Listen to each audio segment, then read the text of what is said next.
Boa noite! Está no ar mais um Rota Med Podcast. Nesse podcast, nosso podcast, que falamos sobre assuntos ligados à área da saúde no geral, não somente a medicina, mas a área da saúde no geral. Inclusive, há algumas semanas, tivemos o prazer de receber uma fonoaudióloga para nos ensinar sobre a saúde vocal. Hoje, nós temos a honra, o prazer de receber aqui um médico gastroenterologista, que para os íntimos, um gastro, que é o Dr. Sávio Augusto, médico formado pela Universidade Itaúna, residência em clínica médica pela Santa Casa de Belo Horizonte e residência em gastroenterologia pelo IPSENG. Temos então aqui um especialista para tratar sobre este ramo do saber, sobre esta área da saúde. Doutor Sávio, muito obrigado, muito bem-vindo, doutor. Boa noite, eu que agradeço demais o convite, sou fã do seu trabalho. Muito obrigado. Espero contribuir ao máximo aí pro podcast, né, sobre os temas diversos aí da gastro. Imagina, eu que fiquei muito feliz quando você aceitou o convite, porque a gastro é um tema fascinante, né? Uma área da saúde que desperta muita dúvida, muito interesse, né? Mas antes de falarmos propriamente da gastro, doutor Sávio, como que a medicina entrou na sua vida? É muito interessante essa história, né? Minha mãe foi uma batalhadora, nossa família era muito humilde, saímos da pobreza. Minha mãe estudou, trabalhou para fazer biologia e ela aposentou bióloga, deu aula vários anos no estado e isso sempre, né, na época quando eu era criança, adolescente, isso sempre me fascinou, a biologia. Eu sempre sentava lá perto dela quando ela estava corrigindo prova e isso me foi aproximando da área de biológicas. Aqui em BH? Aqui em Belo Horizonte, isso, tanto para a prefeitura quanto para o estado, mas tudo em BH. E a partir daí eu fiquei interessado com o tema, com o passar dos anos, e decidi a área, né? A grande área que seria biológicas, mas não sabia ainda o quê. Eu pensei em fazer biologia propriamente dita, mas eu fui vendo que eu queria um contato mais diferente, né? Um contato diferente com a saúde, né? Cuidar das pessoas de uma certa forma. E cheguei a me interessar por fisioterapia, mas quando eu descobri o que é, né? Uma profissão importantíssima, né? Extremamente importante, mas não era para mim, né? Eu me identifiquei mais com a medicina. E estudei e entrei, graças a Deus, aí depois de um ano de cursinho, entrei na faculdade para iniciar essa jornada. Você tinha quantos anos quando você começou? Eu comecei com 19 anos. 19 anos. Entrei na faculdade com 19 anos. Outra cabeça, né? A gente entra imaturo, entra pensando que a vida é uma coisa mais fácil, né? Que os desafios vão aparecendo assim de uma certa forma mais tranquila, mas aí a gente vai vendo com o passar dos anos que não é assim, E né? você teve que se mudar para Itaúna para estudar? Sim. Eu morei em Itaúna 4 anos. Sim. E depois eu fiz o meu internato em Divinópolis, que foi 1 ano e meio de internato, e depois 6 meses de rural, que foi em Mateus Leme, né? Voltei um pouquinho para BH, mas sempre, eu sou muito apegado à minha família, sempre voltando todo fim de semana, eu estava presente. E lá você morava sozinho? Em Itaúna eu morei com 2 colegas, como se fosse uma república. Em Divinópolis eu cheguei a morar sozinho. Mas longe da família, então? Longe da família, Primeira experiência morando longe da família? Foi. Inclusive, para voltar, foi difícil. Minha mãe vai ouvir esse podcast, ela vai querer puxar minha orelha. Mas aí, depois desses 4 anos, eu fui para Divinópolis, né?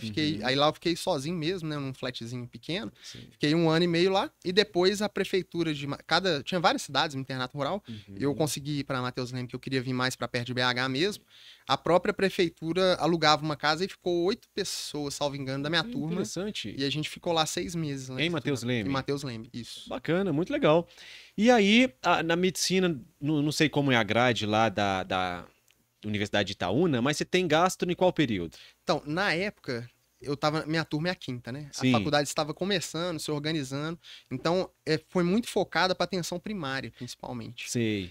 Eu não sei como é que é lá na PUC também é bem essa serviço da comunidade, atenção primária então também. acaba que a gastro foi vista junto com outras disciplinas, né? Sim. Até então eu me interessei, mas não sabia que era gastro ainda. Eu gostava muito de cirurgia. Sim. No 5º período eu fiz prova aqui pro estágio do João 23, fiz estágio no João 23, 6 meses de pequenas cirurgias, né? Sei. De emergência, auxiliava os cirurgiões aqui. Estágio informal, mas eu aprendi muito. E fui monitor de técnicas cirúrgicas É também. mesmo? Então eu estava todo encaminhado aí para cirurgia. Sim. Só que com o passar dos anos também, admiro muito cirurgiões, né? Não quero criar intriga, até porque a gente Aham. depende muito deles. Sim, Com o sim. passar dos anos eu fui vendo que a minha área era clínica médica Clínica. mesmo, sabe? Eu gostava da clínica. Eu gostei muito também de técnica cirúrgica. Eu ia até me candidatar para ser monitor, professor Eduardo Frois, você conhece? Eu já ouvi falar, Eduardo Frois, ele trabalha no Madre Teresa, bem Sim, sim. ortopedista, né? Só que eu falei assim, eu não tenho tempo. Acho que não dá, não. Mas cirurgia também não quero, não. Você vai ter que. O Eu paciente quero... é seu pro resto da vida, né? Dizem, né? Exatamente, Mas é uma responsabilidade muito. Assim, como toda medicina é, mas a cirurgia tem essa peculiaridade, né? Sim, De você ter, assim, você abre uma pessoa, né? Você exato. faz o E eu tratamento. penso muito, doutor, na questão da... Você começa uma cirurgia, você não tem horário para você terminar, né? É incerto, né? Exatamente. Eu falei, eu quero isso não. E a depender da área, né? Se for uma cirurgia cardiovascular, uma neurocirurgia, aí que não tem hora mesmo, né? Exatamente. Porque a cirurgia chega 8 aí, 10 horas, né? Imagina. Meus colegas falam. Não tenho nem perna para isso. Aí eu quero ir para psiquiatria. Mas então a gastro chegou na sua vida como assim? Você apaixonou de primeira, de cara? Sim, aí eu entrei para residência, né? Sim. No último ano de faculdade, eu quis compensar a minha idade aí de 19 anos, que eu te falei que eu ainda era, né? Tava imaturo. Estudei muito, né? Fiz um concurso pré-residência aí e passei, né? De primeira onde eu queria, que era na Santa Casa, e lá a gente tem contato com várias especialidades.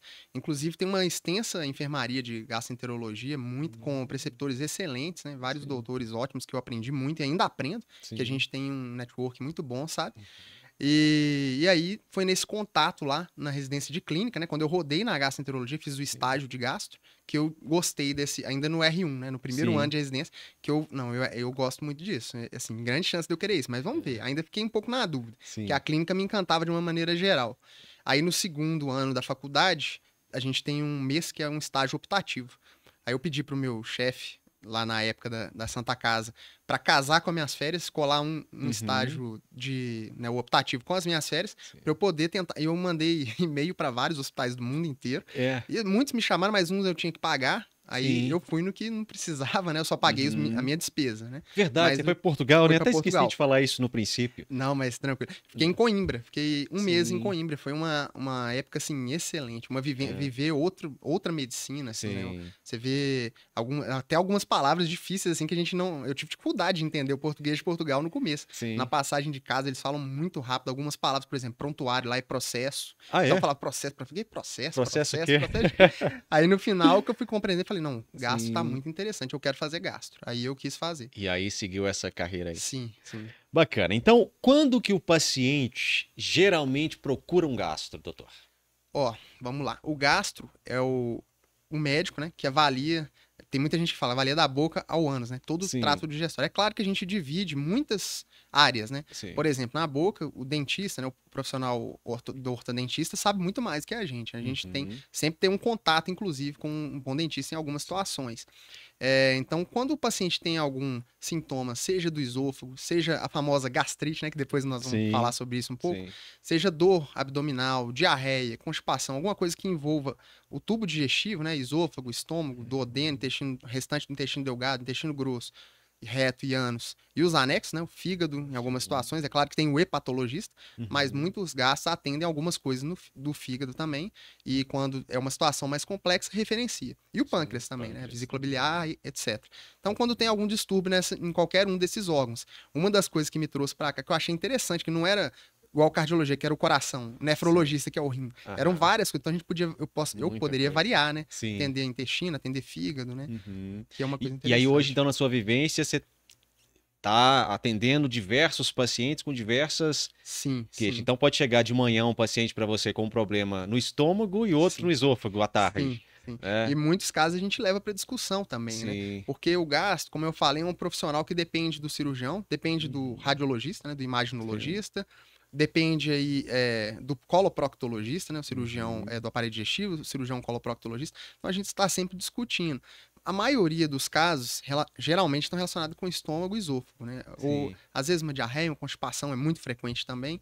Mas, assim, um pâncreas, por exemplo, é bem menos frequente. Então, às vezes, de vez em quando, a gente pega um caso um pouco mais atípico, a gente tem que voltar lá, sentar e estudar o caso, né? Porque principalmente pâncreas, a gente tem menos casos comparado a outras situações. Sim. Você está falando de aparelho digestivo. E aí eu vou te fazer a pergunta. A digestão, ela começa onde, doutor? A digestão começa na boca. Sim. Por isso que eu falei da questão da boca. Ela começa com a mastigação, né? Provavelmente digestão mecânica mesmo. E tem as enzimas também da saliva, principalmente a amilase salivar, né? Que já vai começar a digerir ali os carboidratos. Por isso a importância de mastigar devagar, que resolve muito problema, inclusive. Sim. Às vezes a pessoa, né, tem alguns sintomas que às vezes mudando o hábito alimentar, ela já vai resolver sem remédio, né? Isso é interessante. Ela começa na boca, né? E vai aí ao longo dos vários metros aí do intestino. Do intestino. Então, uma pessoa que possa ter um problema de salivação, ela vai ter um comprometimento digestivo? Certamente, pode sim, né? Assim, tudo depende, né? Por exemplo, existe uma síndrome, né? Reumatológica, uma síndrome de Sjögren, né?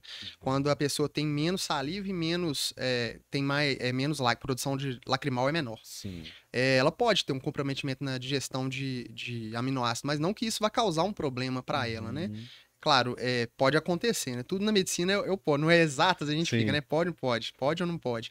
Isso tudo varia, mas pode sim.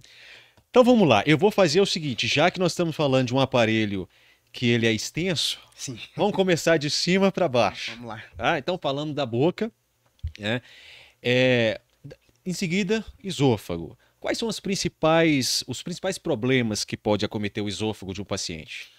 Olha, um dos principais problemas que acontecem é a doença do refluxo gastroesofágico, né? Que é uma doença que também envolve ali a transição do esôfago para o estômago, né? E algumas outras esofagites, como esofagite por cândida, alguns divertículos que são até mais... Na verdade, tem alguns que são com o passar do tempo, como divertículo de Zenker. Outras situações como infecções, até doença inflamatória, né? A própria doença de Crohn também pode, raramente, mas pode acometer o esôfago, e os cânceres, né? Que também podem acometer. E você já falou, bem falado, bem famoso, na verdade, refluxo gastroesofágico, né? O que é o refluxo gastroesofágico? Essa questão é muito interessante, porque a gente tem vários conceitos do que é o refluxo. Existem alguns estudos, alguns grupos de estudos que tentam alinhar o que seja o refluxo. Essencialmente, o refluxo é uma doença que o conteúdo gástrico, ele, seja por excesso ou por uma falha ali no mecanismo do esfíncter esofagiano inferior, que ele fica sempre fechado, ele abre quando o alimento passa. Em algumas pessoas, por diversas situações, ele tem um relaxamento transitório ou mais frequente, e esse conteúdo gástrico retorna ao esôfago causando sintomas. É importante lembrar que a gente tem o refluxo fisiológico, né? O refluxo fisiológico, ele não causa sintomas, a gente nem sente, né? Quando a qualidade de vida começa a ficar comprometida com sintomas que o pessoal chama popularmente de azia, né? Que é a pirose, né? Que é o ácido subindo mesmo, a sensação de subindo. Queimação, seja pirose ou regurgitação, muitas vezes até queimação, Uhum. exatamente. Seja, às vezes até alimento mesmo. O pessoal refere até que o alimento chega na boca, às vezes, muitas das vezes. E outros sintomas também extraesofagianos, como a tosse, né, laringite, até meio questionável exacerbação de asma, mas isso tudo pode acontecer, sabe? E aí tem um consenso de Lyon, que saiu atualização agora em outubro, que é um dos maiores... é o maior grupo aí europeu que pesquisa isso, né? Junto com o americano também. Ele meio que adequou ao que o americano indicava, que seria o refluxo é uma doença que, quando tem sintomas ou complicações, né?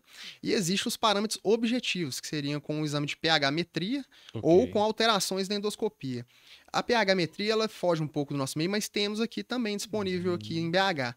Mas na endoscopia, o que a gente tem que ficar mais atento é a esofagite. Quando o endoscopista olha lá a esofagite, existe uma classificação de Los Angeles que usa os termos A, B, C e D. Depois eu até posso falar um pouquinho. Fique à vontade. Então tá, vamos lá. O A é geralmente quando ocorre uma erosão menor que 5 milímetros ou mais erosões. Na parede do esôfago. Na parede do esôfago, né? Imagina ele subindo o conteúdo gastroesofágico, né? O suco gástrico. Causando, porque a parede do esôfago não é preparada para receber o suco gástrico, igual a do estômago, né? Que tem produção de mucina, entre vários outros mecanismos. Então, o Los Angeles A é quando tem menor do que 5 milímetros. O B é quando é maior do que 5 milímetros, uma ou mais erosões, mas sem união delas, né? Circunferencialmente.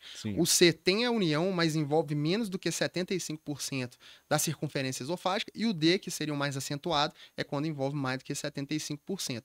Então, isso é uma alteração Então, o consenso agora de Lyon trouxe que antigamente era só o C e o D, quando tinha a união, que era considerado. Sim. Então, o consenso de Lyon, ele trouxe o B também, como uma alteração sugestiva do esôfago. O A é muito questionável, porque depende muito de endoscopia para endoscopista para endoscopista. Às vezes ele vai classificar como A, às vezes ele vai classificar como uma transição anormal, assim, irregular, mas normal, né, perdão. Sim. Então, quando é B, C e D, fala a favor de uma doença do refluxo gastroesofágico. Quando tem uma evolução para esôfago de Barrett, né, que aí já é uma outra complicação, né, porque é uma metaplasia, né, que a gente que é a transformação ali do epitélio do esôfago estratificado por um epitélio metaplásico colunar com células caliciformes, com a célula metaplásica, né? Se tiver Fique à vontade. Você pode ir falando, pode ir explicando, porque o público vai ser. Tem da medicina, mas também tem leigos. Vai. Na verdade, esse termo metaplasia é quando tem uma. Resumidamente, assim, de uma forma mais tranquila, quando uma célula aparece ali no esôfago que não era para estar ali. Tá ali. Por exemplo, uma célula do intestino, né? Que estaria ali no esôfago de Barrett. E isso é uma situação pré-cancerígena. Mas não é para alarmar ninguém que tem esôfago de Barrett, né? Tem que acompanhar. E viu-se que muito desse... Antigamente achava-se que era muito mais frequente o câncer pelo Barrett. Hoje estamos vendo que é um pouco menos. Até pelo acompanhamento, acho que os modos de vida aí a gente vai percebendo isso. Sim. E outra situação que eu estava falando, então, é esofagite, né? Com a classificação de Los Angeles, o esôfago de Barrett. E a terceira situação, que também é importante, é a estenose péptica. Quando aquele refluxo ali vai lesando tanto a parede que começa a cicatrizar e reduzir a luz do esôfago. Então, a pessoa começa a ter disfagia, né? Que é dificuldade, o alimento entala, né? Fica dificuldade de engolir. Pode até ter perda de peso, que a pessoa fica com medo de comer, né? Muitas vezes o diagnóstico diferencial é até o câncer, né? Do esôfago. Sim. Então, essas situações a gente consideraria como provavelmente refluxo, segundo os guidelines. E a gente teria que dar outro passo, que seria... Se for uma pessoa, claro, mais jovem, a gente poderia tratar empiricamente com os inibidores de bomba de prótons, são os prazóis, né? Omeprazol, pantoprazol, tratar por 8 semanas, em média, e se responder, beleza. Se não respondesse, a gente passaria para um exame mais invasivo, que seria a pH-metria, que passaria a sonda, né? Mas isso eu sempre falo, né? Aprendi isso muito lá no IPSENG, a gente tem que tentar encaixar não pegar o guideline e colar no paciente, né? Você tem que pegar o seu paciente, na sua situação, no Brasil, né? Os guidelines são feitos na Europa, são feitos nos Estados Unidos, né? Temos alguns aqui também, mas esses são em outra realidade, né? Então a gente tem que levar tudo isso em conta e individualizar cada paciente, porque cada paciente tem o seu hábito alimentar, tem a sua história familiar, né? Então cada um tem o seu modo de vida e merece a atenção individualizada.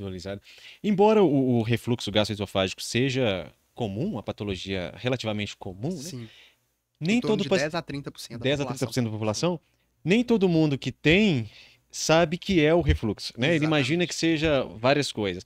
Por exemplo, o paciente que aparece afta na boca constantemente, é um sinal de alarme que ele pode ter um refluxo gastroesofágico? Essa expressão sinal de alarme, geralmente a gente usa no sentido de merece endoscopia. Então, o sinal de alarme é igual a endoscopia. Então, o que seria o sinal de alarme? Foi interessante você ter tocado nesse ponto.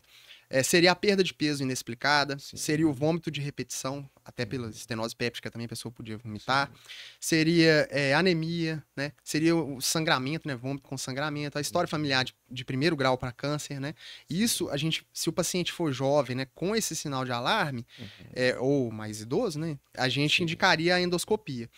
As lesões na boca, né, principalmente de laringe, de dente, né, erosão dentária, existem alguns trabalhos questionáveis que falam a favor que pode ser o refluxo e outros que questionam isso. Mas na prática a gente leva em conta porque é relatado, né? É claro que a gente tem que ver quando é esse sintoma atípico, que não é o refluxo propriamente, a pirose, né? Ou o refluxo alimentar, ou a dor, que também entrou no consenso de Lyon. Claro, nesse caso a gente tem que descartar a dor cardíaca, né? Cardiovascular, que é importante, muitas vezes desafiador. Exato. A gente tem que levar tudo isso em conta, sabe? Sim. Tem uma pergunta, né? O Isaac tá falando que tem uma pergunta sobre esse tema, doutor. Ele mandou aqui para mim, olha. Quem tá perguntando é o Wagner. Ele pergunta assim, o refluxo gástrico pode atingir narina e olhos? Deve ser de incomodar tanto o paciente, voltar tanto, que gerar infecções na orofaringe, enfim. Isso é muito questionável. Olhos não, né? Assim, Sim. mas a questão de faringe e laringe é questionável, né? A gente recebe muito paciente encaminhado de otorrinolaringologista que foi fazer uma fibronasoscopia e viu lá, principalmente nas cartilagens adenoide, uma erosão ou uma situação que poderia pressupor uma doença do refluxo. Então, assim, às vezes o que eu imagino que ele esteja relatando é o próprio desconforto, como se fosse aquela sensação do negócio voltando. É ruim demais. Muitas vezes a gente tem uma secreção lacrimal exacerbada, alguma coisa, mas não que o conteúdo chegou lá, né? É um reflexo mesmo, né? Você sente mal-estar e vai ter essas situações. Quais são os fatores de risco para o desenvolvimento do refluxo? Ó, isso também é uma coisa muito importante. Acho que tudo que a gente tá falando aqui, eu vou falar isso. Mas legal. Mas tudo é importante, então. Mas é porque, assim, o refluxo a gente tem que olhar muito pro lado da alimentação. Existem alguns alimentos que precipitam aquela diminuição do tônus do esfíncter que eu comentei, né? Que diminuição da pressão, né, do esfíncter. E algumas situações da pessoa mesmo. Por exemplo, o sobrepeso, né? Às vezes tem uma hérnia de hiato, que é quando o conteúdo gástrico está ascendendo ao tórax, né? E isso também pode predispor ao refluxo. E alguns hábitos de vida também, né? Por exemplo, você comer muito rápido, né? Comer tomando muito líquido, o estômago distende, né? Alimentos como pimenta, cafeína, né? O café, chocolate, alimentos gordurosos, isso tudo pode predispor aos sintomas. Algumas pessoas já têm essa tendência maior, né?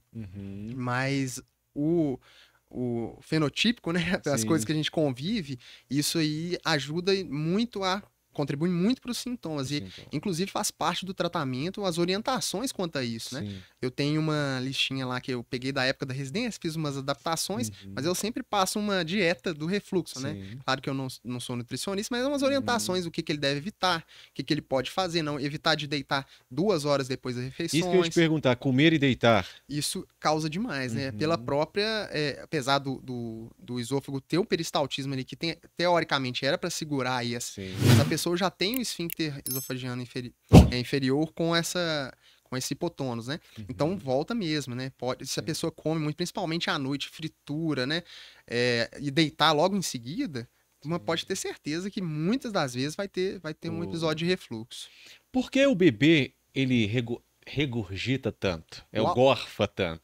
O bebê? O bebê, o neném, é porque ainda não está bem desenvolvido o esfíncter? Olha, eu creio que sim. Essa parte até não é muito da minha área, porque como eu fiz clínica médica, né? A clínica médica é como se fosse a pediatria para criança e a clínica para o adulto, né? Como se fosse um médico do adulto. Mas eu acredito que sim, né? Que seja nesse sentido. Por causa disso. Né? Ok, vamos lá. Tem outra? Já tem? Sobre esse mesmo tema? Ah, não, então vou passar pro próximo. Eu só gostaria de comentar, se o senhor me permite. Claro, fica à vontade. Uma coisa que você estava falando das patologias pra gente descer, né? A boca, eu gostaria de comentar uma situação que é muito frequente no consultório, que é a queixa de mau hálito. Às vezes, muitos pacientes procuram a gente com essa queixa. E eu sempre falo com o paciente, mas assim, com a melhor das intenções, explico com calma, que 90% das causas está dentro da boca. Então, 90% das causas é do dentista, não é do gastro. Então, a primeira coisa que eu recomendo, né? Eu pergunto se o paciente faz um acompanhamento regular com o dentista e orienta uma limpeza se tiver sido feita há muito tempo, né? Refazer uma limpeza. E aí, depois, é claro, refluxo pode causar também mal. Tem pessoas que referem, sabe? A gente também vai procurar isso. Mas primeiro, passar no dentista e olhar essas questões. Principalmente por flora anaeróbia, né? Que dá o cheiro também. Algumas patologias de endodentárias, né? Enfim. 90% então 90%, seriam por causas... volta de 90%. Dentárias. Doutor Sávio, a pessoa fala assim, eu tenho gastrite. E aí o outro fala, eu tenho gastrite nervosa. Vamos conversar um pouco sobre isso. O que é gastrite? Olha, gastrite, a palavra gastrite, né, que popularmente aí é difundida como se tivesse o sintoma, né, a dor mesmo, mas a palavra gastrite é um diagnóstico histológico, né, ou seja, é um diagnóstico lá do microscópio, o patologista vê lá a inflamação. Inúmeras vezes a pessoa tem gastrite histológica e não tem sintomas, como o contrário também. A pessoa tem muito sintoma, faz endoscopia, tá tudo normal. Falando, mas não é possível. Eu tenho sintoma todo dia, fiz exame, tá tudo normal, não tem uma úlcera, não tem a gastrite, né? Então, esse termo, o correto, né, na área médica, é a gente falar dispepsia, né? E a gastrite nervosa, como a gastrite é um termo histológico, a gente Talvez seria uma dispepsia funcional, mas o termo não é nervoso, porque nem sempre está relacionado ao fato porque você imagina uma pessoa nervosa, tô nervoso, tô tendo sintoma. Mas tem outras situações que podem levar a essa dispepsia funcional, né? Sim. Inclusive temos critérios objetivos aí para dar o diagnóstico, né? E separamos ela, inclusive, em 2 síndromes. Quais são os critérios? Os critérios são, nos últimos 6 meses, você tem que estar tendo sintoma, e a gente divide ela em 2 grandes síndromes. Sim. Síndrome de dor epigástrica, né, que seria, eu acho que aí que seria a gastrite que o pessoal tanto queria falar, né? E a síndrome do desconforto pós-prandial, né, do empachamento, né, comi um boi, né, parece que acabei de alimentar, tô com a sensação que comi um boi. Sim. Muitas vezes as 2 formas podem vir concomitantes. E a gente tem que, é interessante diferenciar, porque o tratamento às vezes é único, mas dá pra gente nortear por onde começar, né, o tratamento. E lembrando, Ben, que 70% mais ou menos dessas dispepsias são funcionais. Aí eu tento explicar o que é isso, né? É que não são orgânicas, não vê uma causa aparente. É o que o paciente perguntou, não tem nada aqui. O problema que está sendo cada vez mais percebido é ou por um peristaltismo um pouco mais lento, um estômago mais acelerado, sim, uma hipersensibilidade visceral, né? Um desconforto que para mim não causa nada, para você pela inervação ali causa, em você causa sintomas. Sim. Eu tento explicar isso para o paciente. O mais interessante é ele entender e confiar em você. É claro que para você falar em dispepsia funcional, você vai ter que descartar algumas causas. Sim. Por exemplo, a dispepsia pelo H. pylori, né? E algumas outras situações, como parasitose, que no Brasil é muito frequente, né? Sim. Saiu um estudo, salvo engano, há 2 anos atrás, mostrando que quase 50% da população tem parasitose. O pessoal pensa que parasitose é aquele verminho, né? Sim. Mas temos os protozoários, principalmente a ameba e giardia, sim, que a gente não vê a olho nu e que estão incluídos aí nesses estudos. E causam dispepsia, porque muitos deles colonizam ali o duodeno, ali na divisa ali do estômago, e podem dar esses sinais, sabe? Sintomas. E o principal dele é a dor epigástrica? Dor epigástrica, dor epigástrica. Que aí a gente poderia tratar, né? Se for uma pessoa mais jovem, tratar com aquela questão do inibidor de bomba de próton, né? Que são os IVPs, prazóis, né? Sim. Popularmente conhecido como prazóis. E se for o empachamento, né? O desconforto pós-prandial, a gente também pode usar ele, mas a gente pode tentar uma outra classe que chama procinéticos, que são medicações que, pelo menos teoricamente, facilitam ali a contração gástrica e ajudariam nesse esvaziamento, sabe? Okay. Mas nem sempre resolve, então a gente tem que ir tentando. Outra medicação que às vezes ajuda muito são os antidepressivos tricíclicos. E é uma coisa que eu sempre explico pro paciente, ó, tô usando, você vai ler na bula, tá lá, depressão, ansiedade, não é para isso que eu tô usando. Eu tô usando como se fosse um modulador neuronal, para tentar tratar aquela hipersensibilidade visceral que eu expliquei. Eu explico tudo isso para ele, vamos começar uma dose baixinha. Isso não vai, praticamente não vai te causar sintomas, a gente vai começar devagarzinho. Se causar, a gente ou estagna ou retira o medicamento, né? Mas é bem tranquilo, mas tem que ter um acompanhamento, porque não tem receita de bolo, né? Cada paciente responde de uma forma. E a pessoa que quando fica muito ansiosa, sente muita dor no estômago, o que pode ser isso? Isso aí eu acho que grande parte das vezes enquadra nesse quadro de dispepsia funcional. Que era antigamente chamado de gastrite nervosa, né? Sim. Mas é claro, merece uma avaliação do gastroenterologista, tem que fazer alguns exames. Até porque, por exemplo, se o paciente, né? Eu falei, porque a maioria é mulher que teria uma dor em cólica ali, mais até puxando ali pro hipocôndrio direito, que é a região direita de cima do abdômen, você lançaria a mão de um ultrassom de abdômen para descartar uma doença litiásica biliar, né? A famosa pedra na vesícula. Sim. Se for outras coisas que você tem que descartar, né? Intolerância alimentar, né? Intolerância à lactose, até mais raro, frutose, doença celíaca, né? Sim. Muito mais rara ainda, doença de Crohn em estômago. Então, assim, tem algumas situações que medicamento, né? Tem que lembrar que alguns medicamentos podem causar sintomas também. Sempre tem que fazer uma anamnese bem redondinha, né? Bem completa, pra gente avaliar isso tudo, né? E o estresse é capaz de estimular a produção de ácido clorídrico? Sim, sim. Existem pesquisas nesse sentido, porque uma coisa muito interessante é que temos hoje cada vez mais o conceito do eixo cérebro-intestino. Ou estômago, né? O cérebro, trato gastrointestinal. Sim. Que a pessoa, quando tem... Não sei se alguns dos espectadores vão se identificar com o que eu vou falar, mas tem uma prova, né? Aí sim, tem aquele primeiro encontro. Sim. Então vai ter aquela sensação, aquele desconforto que, na verdade, vai passar. Momentâneo, assim, às vezes a pessoa não vai fazer nada, vai passar. Outras vezes não, né? Outras vezes vai ter que procurar ajuda, vai ser recorrente, né? Então, é uma situação que pode ocorrer, sim. Sim. O pH do estômago, ele é ácido, obviamente, né? Por volta de 2, 3 no pH. E por causa do suco gástrico. Sim, né? sim. existe algum alimento que altere o pH do estômago? Ou bebida? Olha, eu acho assim, se a gente pensar de uma maneira, lá voltando lá atrás na escola, na química Sim. mesmo, qualquer coisa que você jogar ali dentro do estômago, né, vai Uhum. interagir com o pH do estômago. Então, se você jogar, Sim. é como se você fizesse uma reação ácido-base para tornar um alimento neutro, né? Um alimento, não, um elemento neutro. Eu tô te perguntando isso porque o pessoal Hum. fala assim: gosto de comer feijoada tomando uma Coca-Cola porque ajuda na digestão. Ajuda? Olha, eu acho difícil, viu? Você vai ter muita eructação, né? Muito arroto, né? Sim. E às vezes vai ter muitos gases, né? Que vão flatulência também, mas eu acho que vai ajudar no sentido, talvez no alívio ali, mas depois vai ter consequências. É porque a feijoada é boa, a Coca-Cola para essa pessoa deve ser boa também, né? Então vai ajudar só Exatamente. nisso. Ai, ai. Mas então, café. O café, Café. ele faz bem ou faz mal ao estômago? Ó, isso aí é uma coisa que eu estudei muito, porque eu gosto muito de café. Sim, E de vez em quando eu sinto até um pouco de refluxo aí por causa do por causa café do também. café. O café, ele tem a questão principal da cafeína em si. A Uhum. cafeína, ela pode facilitar aquele relaxamento do esfíncter inferior e fazer com que o suco gástrico suba, né? Ascenda. Porém, existem outras questões além da cafeína que influenciam nisso. Muitas vezes o paciente tenta passar para o café descafeinado, né, ou decafeinado, e não tem uma melhora. Aí fala, mas doutor, mas eu tirei cafeína, não melhorou. Né? Além de ter outros alimentos envolvidos, né, não é só o café, Sim. mas se pensar só no café, existem alguns fatores, como a qualidade do grão, a acidez que o grão traz, tudo isso pode interferir de alguma forma. Então, assim, eu diria que com moderação não tem problema. Sim. Mas é aquela. Volto novamente naquele conceito de individualizar, né? Cada pessoa é de um jeito. Tem gente que não vai tolerar nenhuma xícara, né? Sim. E o que eu falo com os pacientes é, ó. Você gosta do seu cafezinho de manhã? Pode tomar, né? Eu não tô aqui pra proibir nada, tô aqui pra tentar te ajudar a controlar os sintomas, mas não senta na mesa pra trabalhar com uma garrafa de café do lado e vai tomando ela o dia inteiro. Aí não dá, né? Aí Não há não dá. estômago que aguente. Doutor, eu cresci ouvindo as pessoas dizerem assim: fulano tem gastrite e aí evoluiu para uma úlcera. Uhum, Você já explicou a dispepsia, uhum. né?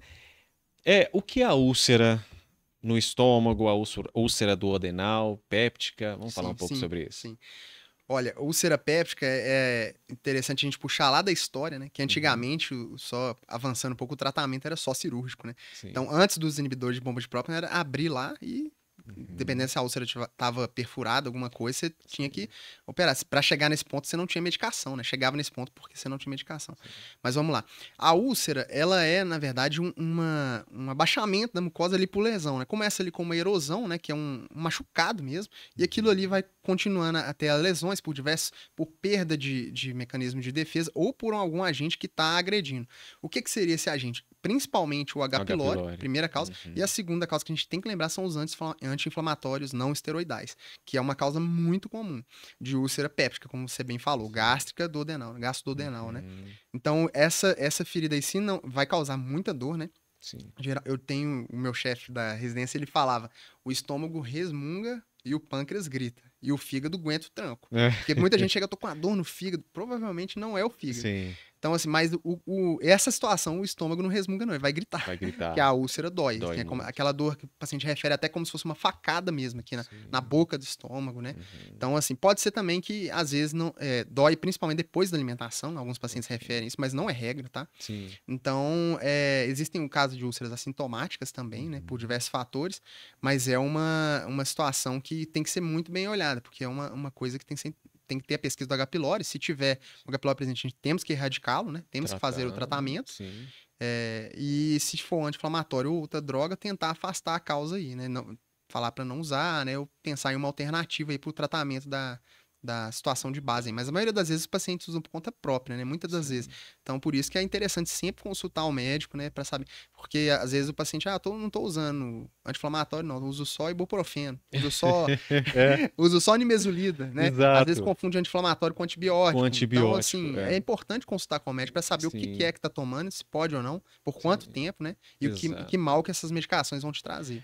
Eu tinha eu tenho um amigo que o pai dele estava tomando de forma crônica anti-inflamatório. Assim. Qualquer dor que tinha, tomava um anti-inflamatório. Fez um estrago no Úlcera. estômago.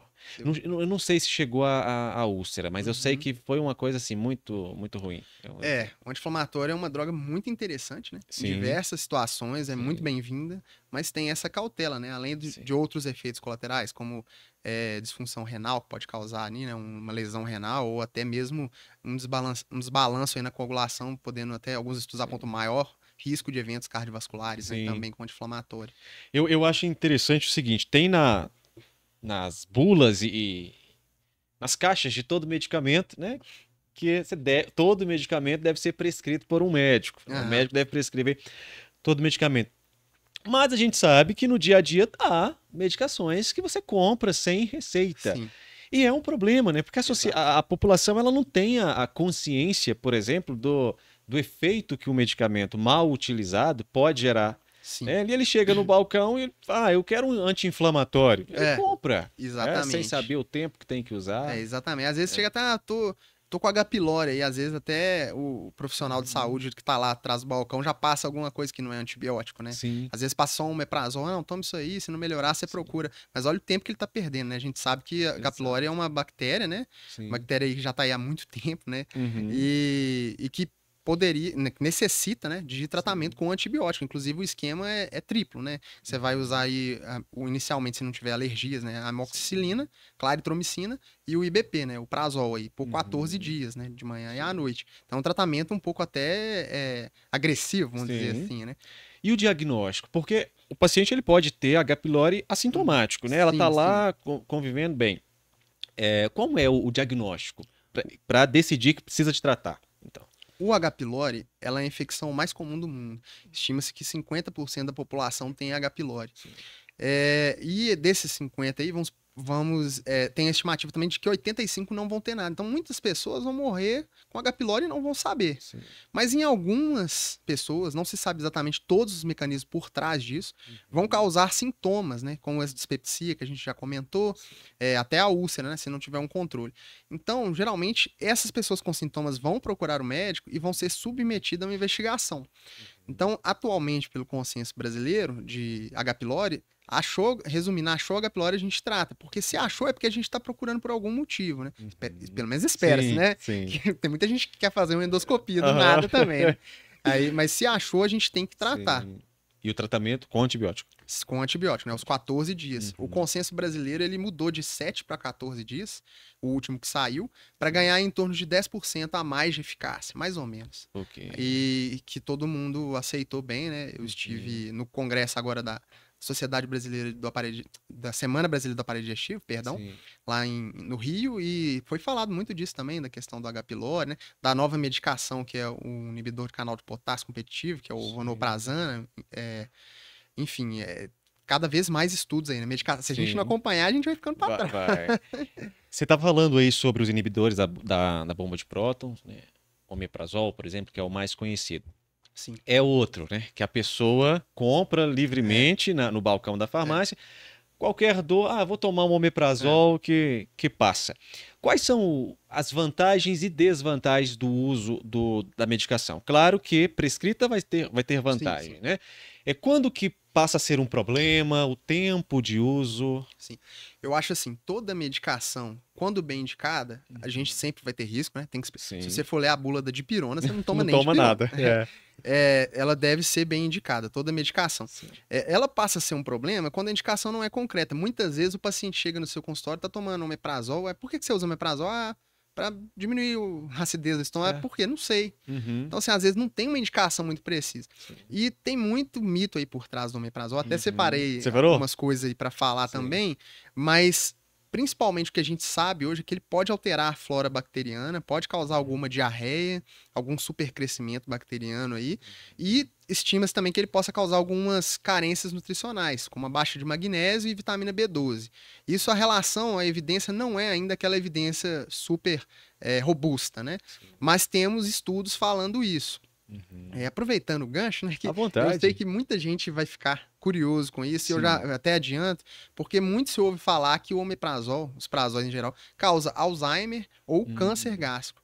Hoje em dia, né, nessa data, até hoje, não existe comprovação que isso seja verdade. Os estudos, existem até estudos que falaram isso, mas estudos completamente questionáveis, cheios de vieses, né, de erros mesmo, prováveis. Inclusive um estudo de 2015, australiano, falou isso, mas foi contestado com um estudo agora de 2023, que teve um N, né, um número de pacientes que participaram 3 vezes maior do que mostrou que não tem essa relação. Sim. Quando o paciente me pergunta isso, eu falo que não tem. E ainda dou um exemplo. Você quer ver uma coisa? É a mesma coisa de você falar assim, café causa câncer de pulmão. Aí o paciente, como assim? É porque geralmente quem tá fumando tá com um cafezinho lá. Café, Então, assim, não é o café, né? É outra situação ali por trás que tá causando isso. Até hoje, né? As coisas podem mudar. A medicina, né, o tempo todo tem um trabalho que aponta uma coisa e chega outro para rebater. Mas no momento, até a data atual, não tem essa relação. Não tem nenhuma evidência científica. Tem, vamos lá. 2 perguntas sobre os prazóis aqui. O que tá achando, doutor Sávio? Ótimo. Tá gostando? Ótimo, muito bom. A gente vai relembrando e... Muito bom. Conversa muito boa. Quais são aqui, Isaac? Você mandou as 2 primeiras? Deixa eu ver aqui. Quais são? A gente nem percebe o tempo passar. Vai passando, o papo vai bom. Ok. Isso. O RM de Souza e a Rafa perguntam assim. Vou fazer as 2 perguntas, tá? Porque é sobre o omeprazol. Ou os prazóis. Né? Tomar pantoprazol com frequência faz mal à saúde no futuro? E a pergunta do Rafa, ou da Rafa, é verdade que o omeprazol faz mal para o estômago, mas os médicos continuam a prescrever? Eu acho que é isso que você acabou de falar, né? O estudo que é questionável. Exatamente. Tem essa questão do... E isso que eu falei do magnésio... Foi até bom essa pergunta, porque isso que eu falei do magnésio e da vitamina B12 é um uso que seria a longo prazo, né? Na prática, o que a gente faz? A gente monitora, né? Sem estresse, né? Não precisa ficar desesperado todo mês fazer exame. Não, a gente vai... Pode ser anualmente, pode... Não tem muito isso bem estabelecido. Então, a gente vai de acordo com a pessoa. Se ela tiver outro fator, a gente encurta essa monitorização, né? E aí, assim... A longo prazo seriam essas possíveis carências nutricionais e alteração da flora bacteriana, né? Principalmente no paciente cirrótico. Isso é muito interessante também. O paciente cirrótico já é um paciente que não tem um déficit aí de síntese proteica, né? O fígado já está muito comprometido.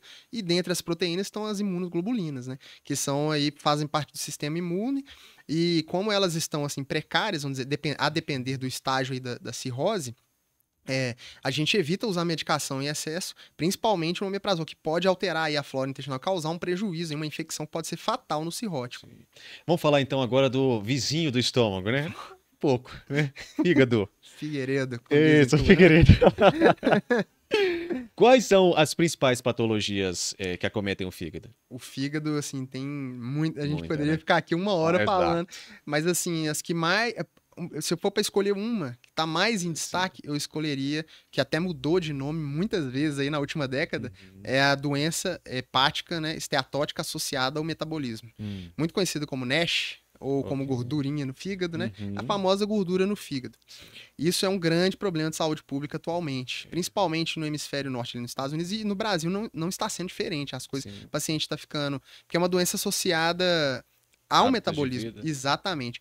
Há mais de 20, 30 anos atrás, tinha uma hepatologista que chamava Sheila Sherlock, que é referência em patologia, inglesa, já faleceu.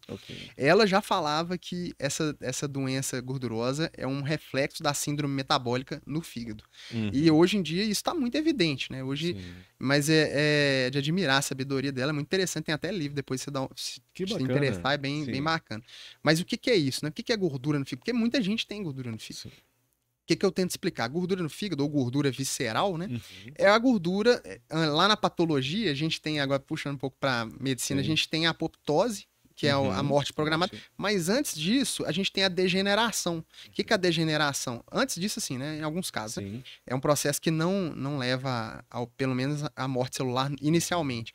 É o acúmulo do espaço celular, do citoplasma, com outra substância. Se for água, é degeneração hidrópica. Um exemplo, né? Se for gordura, seria a esteatose.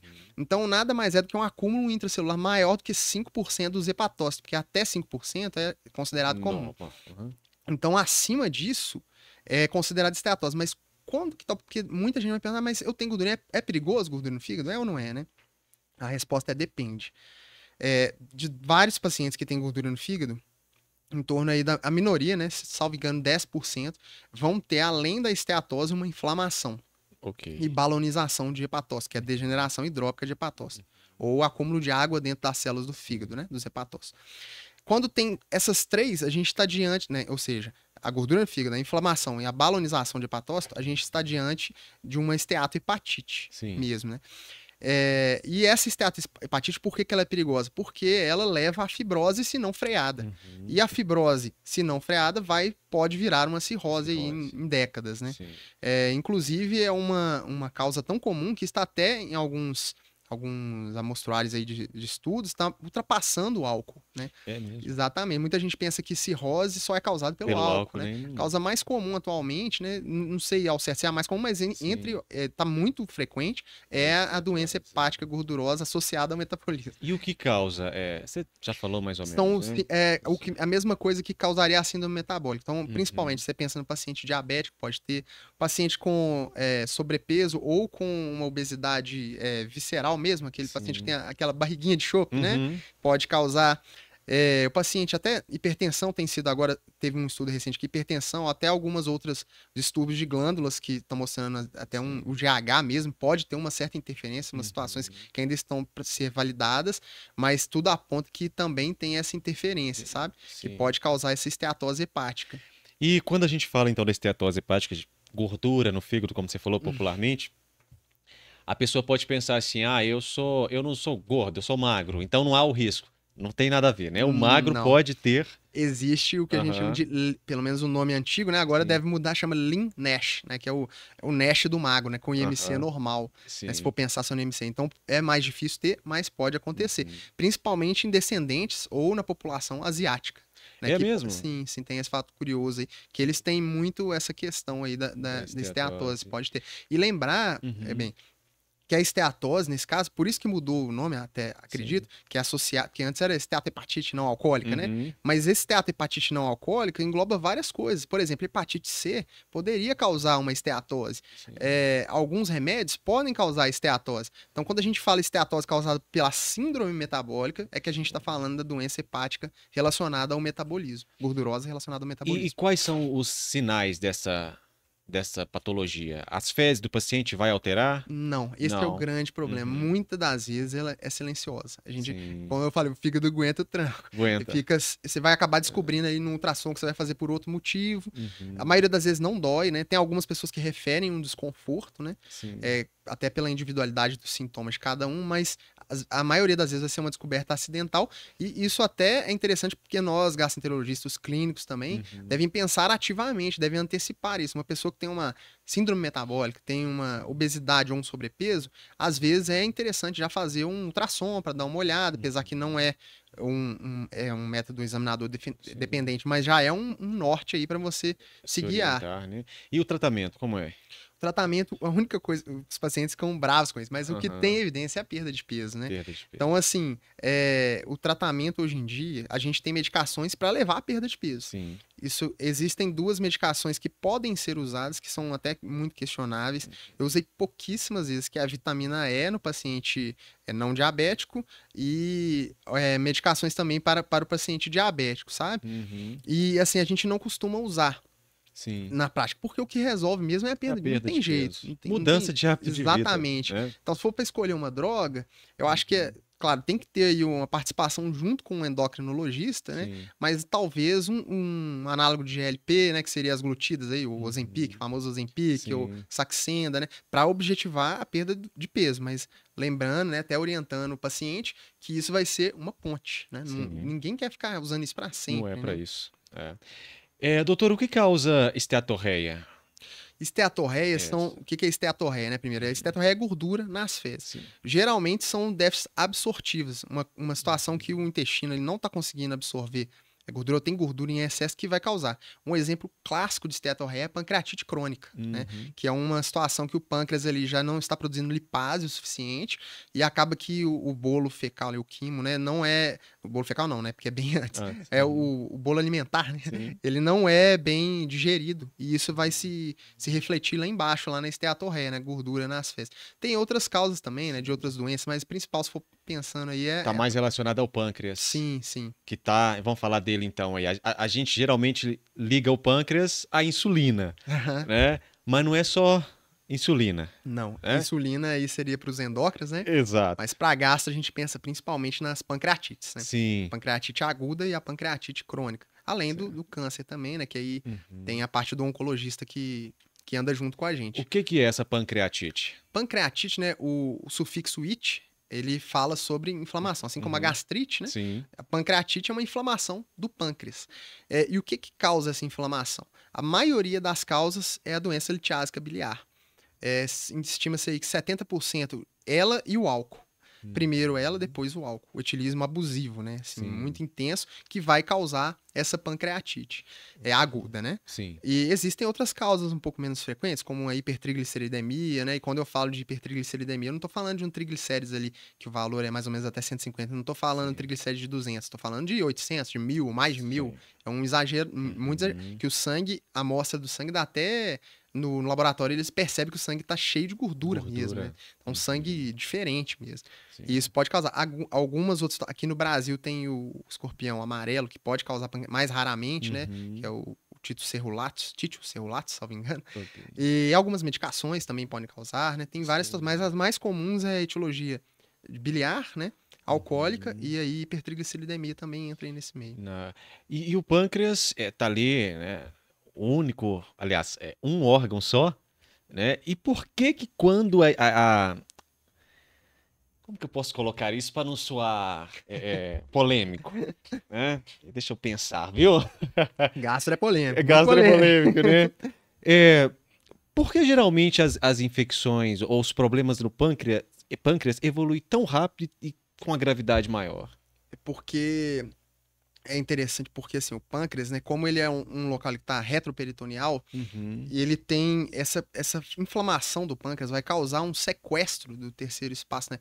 Para ser mais ou menos entendido, vai ser como se estivesse sugando os líquidos, né? Vai causar um estado ali de inflamação extremamente intenso.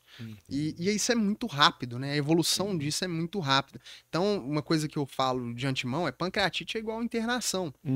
E a gente tem que ter um cuidado, né? Porque, assim, a pessoa vai chegar lá com dor no andar superior do abdômen, com dor intensa, de poucas horas, associada ou não a náusea e vômito, você tem que pensar, tem que estar a pancreatite ali nas suas hipóteses, entre outras coisas, mas pancreatite tem que estar ali, tem que dosar ali a amilase e a lipase.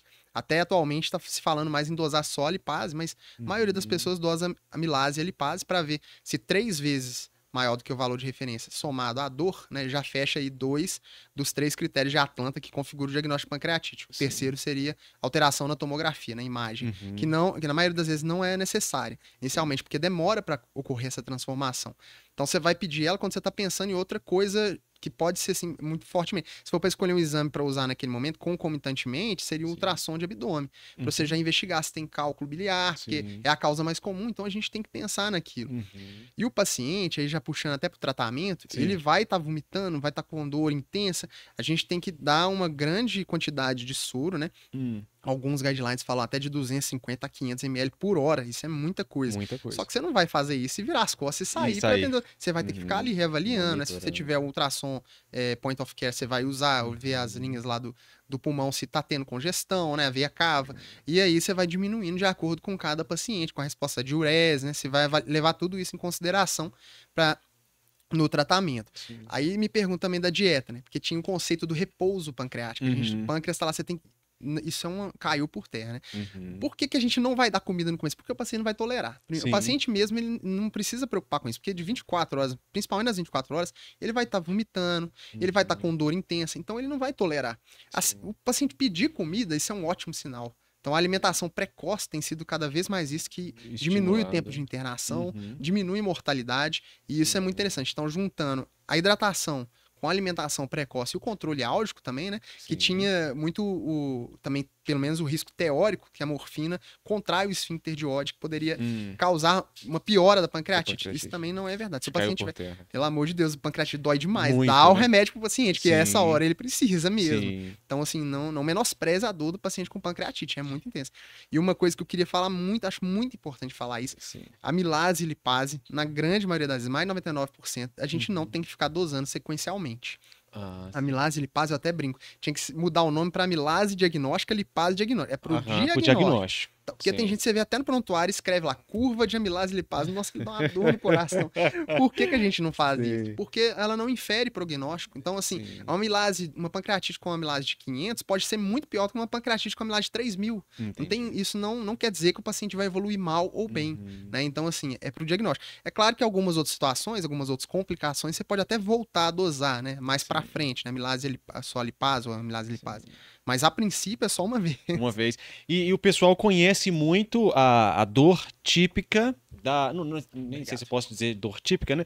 Mas uma dor comum da apendicite, né? Que ela tá aqui mais abaixo. Sim, sim. Fossa ilíaca direita. Exatamente. Né?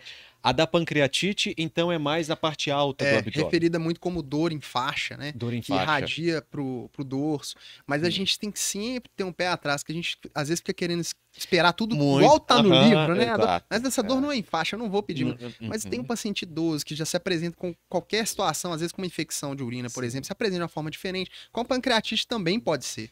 Então, assim, pensa na dor. Tá com dor no abdômen, difusamente mesmo. Pensa na dor difusamente. Mas se tiver com dor no andar superior, você vai pensar mais ainda. Mais ainda em pancreatite. Eu acho que a dor somada na náusea e o vômito, você tem que pensar em pancreatite. E lembrando que relatado. Medicina não é fácil, né? Existem relatos de pancreatite sem dor. Também. Sem dor. Existe. Quem é esse? Eu nunca vi, mas existe. Então, assim, a gente tem que ser atento, né? A gente tem que estar pensando em tudo, né? Acho que eu falo assim que a urgência, a gente tem que descartar as causas graves, né? E é claro que muitos diagnósticos, às vezes o paciente está com uma dor, a gente não vai dar o diagnóstico na urgência, mas tem o segmento, né?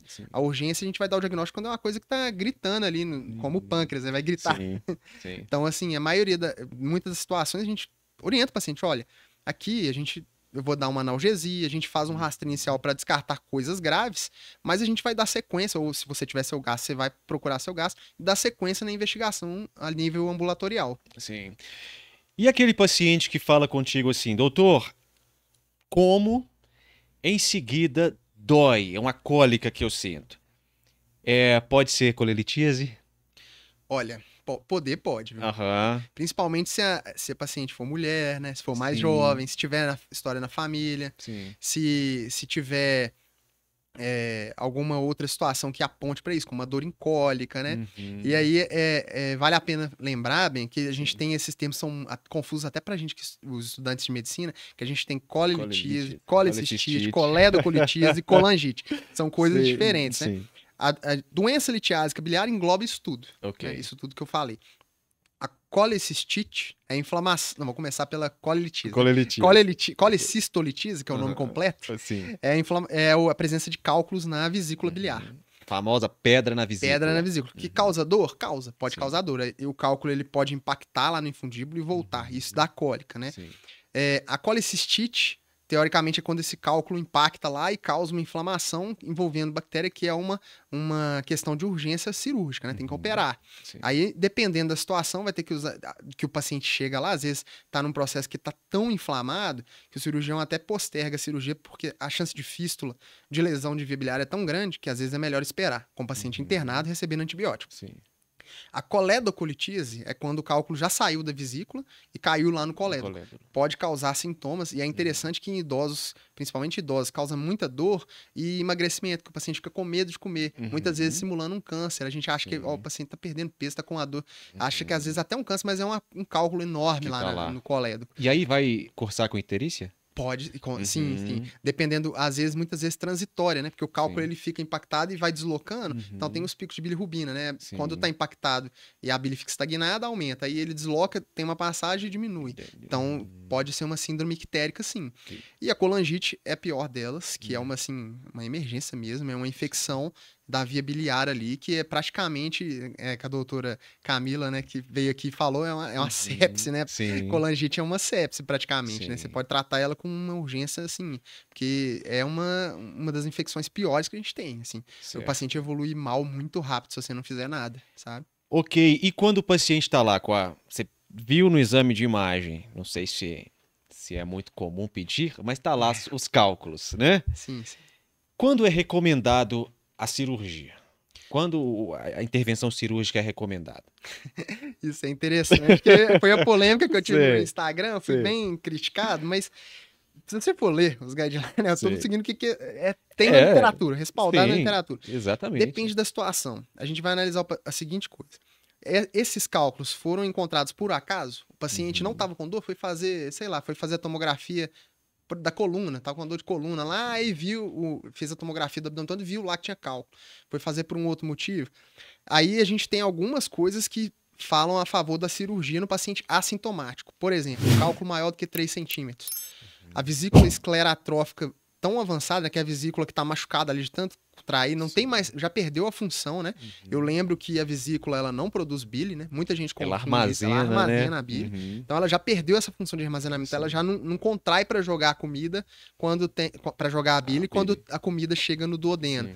E até certo ponto que essa esclerotrofia se torna global, que a gente chama de vesícula em porcelana, que é a vesícula toda calcificada. Na tomografia você vê como se fosse um cálculo gigante, né? Mas já está completamente disfuncional. Isso aí é indicação cirúrgica, assim, não tem nem dúvida. Que inclusive tem estudos que apontam que aumenta a chance de colangiocarcinoma de vesícula, né? Câncer de vesícula. A vesícula em porcelana, você tem que tirar. Agora, quando o paciente está com aquela dor em cólica, né? A gente pode ver isso no consultório, muito em conjunto com o cirurgião, né? A gente sempre tem os cirurgiões que a gente indica, né? Para acompanhar junto, ele vai ver se está ficando uma coisa insuportável, que a gente vê que é da vesícula, às vezes a gente vai indicar a cirurgia mesmo. Mas muitas vezes dá para acompanhar, sem indicar a cirurgia, né? O paciente fala, vai esperar eu ter pancreatite? Não, não é assim. A medicina não funciona assim. A cirurgia tem risco também, tem que lembrar disso. A pessoa, ela, além dos riscos da cirurgia do perioperatório, né?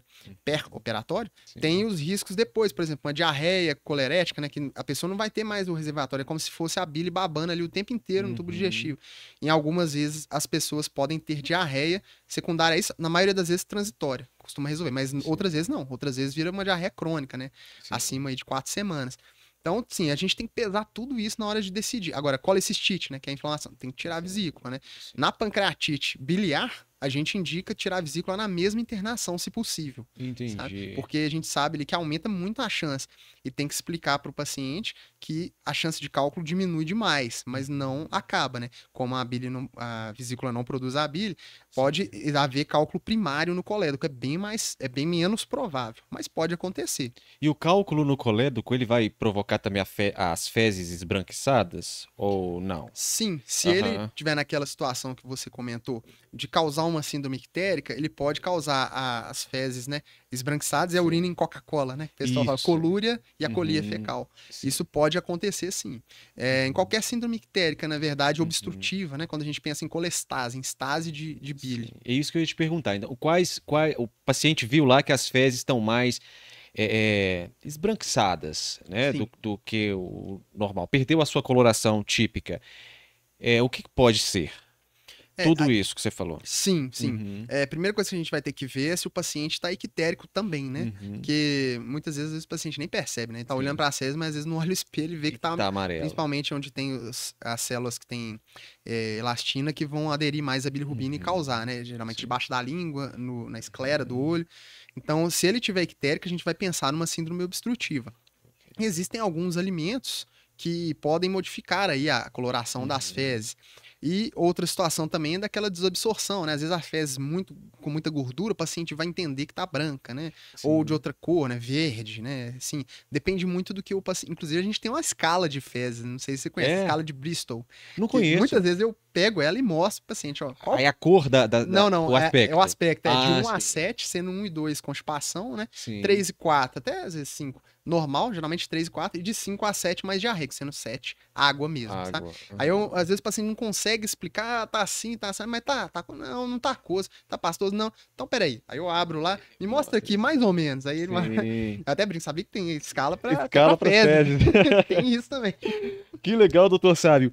Você tem um Instagram que chama Descomplicando a Gastro. Isso. Né? Eu vou acessá-lo aqui, porque tem umas postagens lá que são muito interessantes que você coloca. Deixa eu acessar aqui. Eu quero conversar um pouquinho sobre as postagens que você fez aqui, ó. Uma delas, a última inclusive. Tenho intolerância à lactose. Posso tomar remédios que possuem lactose no comprimido? Isso aí eu também fui criticado. O paciente jogou de pé junto. Não, isso tá errado. Eu tomo e tenho diarreia. Mas isso aí não sou eu que tô falando, né? Isso aí são os estudos que mostram que a quantidade de lactose no comprimido, em alguns comprimidos, é tão ínfima, tão pouca, que não vai causar sintomas. É como se você tomasse, assim, as dadas proporções, uma gota de leite, né? Sim. Então, assim, eu sempre falo, se você tá com diarreia tomando remédio, pode ser, eu apostaria num efeito colateral do remédio por outro mecanismo que não a lactose, ou então em uma outra coisa não relacionada à medicação. A gente tem que ver. É porque o paciente, às vezes, ele fala, não, mas é assim, se eu não tomar o remédio, eu não tenho. Se eu tomar, eu tenho. Então vamos ver outras causas, né? O que tem mais ali? Às vezes o próprio remédio tem efeito colateral, diarreia. Sim. O composto químico dele vai ter. E não é porque tem a lactose no remédio. Exatamente. Né? E aí também eu sempre ressalto que existe a intolerância à lactose primária e secundária, né? A primária, basicamente, é o que a gente mais vê muito aí. Os pacientes falam, tem intolerância à lactose há muito tempo, desde de criança e adolescente eu já percebi, né? Ou mais novo. Não posso tomar.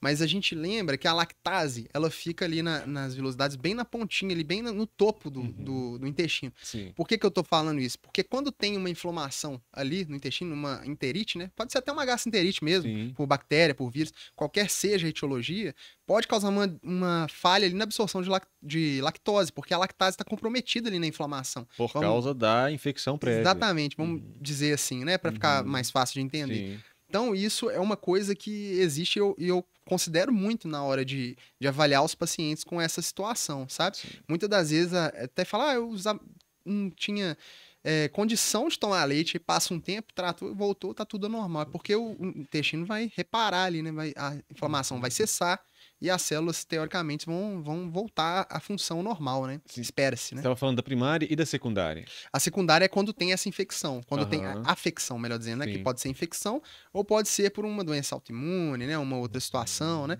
Ou uma parasitose, né? Que tá comprometendo ali, tá como se fosse a giardia, por exemplo. Ela faz um atapetamento ali, né? Vira um tapete no intestino que isso por si só já vai comprometer a absorção. E vai causar diarreia também, pode causar desabsortivo. Mas o próprio fato de isso estar acontecendo ali diante de muita inflamação vai comprometer a ação da lactase também. Então pode ter um somatório de fatores aí que está contribuindo. Porque a gente vai estudar, tem a diarreia toda separadinha, né? Por desabsorção, diarreia inflamatória, né? Mas na prática, muitas das vezes pode ter mais de um mecanismo, né? A gente tem que analisar tudo, né? E a gente vai conversando com o paciente a respeito. Com a idade, com o envelhecimento, a pessoa fica mais intolerante à lactose ou não tem comprovação? Olha, não, não, até que não. Assim, pode ficar intolerante por outros fatores, né? Às vezes, principalmente porque fica mais fácil, vamos dizer assim, de ter algum comprometimento do intestino por alguma outra questão, né? Mas não fator idade por si só. Não, por si só não. Uma coisa que modifica mesmo com a idade são a questão dos divertículos, né? Que costumam aparecer.